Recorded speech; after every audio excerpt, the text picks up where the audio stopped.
السلام عليكم أحبتي، بسم الله والصلاة والسلام على سيدنا محمد وعلى آله وصحبه أجمعين. هنا غنشارك معكم هذا المملح اللي كتجي رائعة ولذيذة ومقرمشة.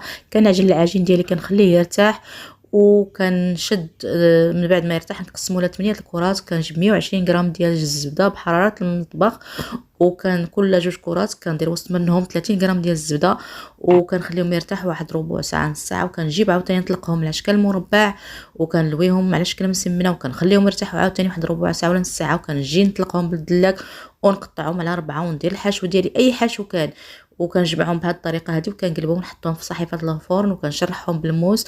كندهنهم بالبيض والصوجه وكنزينهم بالبافو وكنسخن الفران على 180 درجه.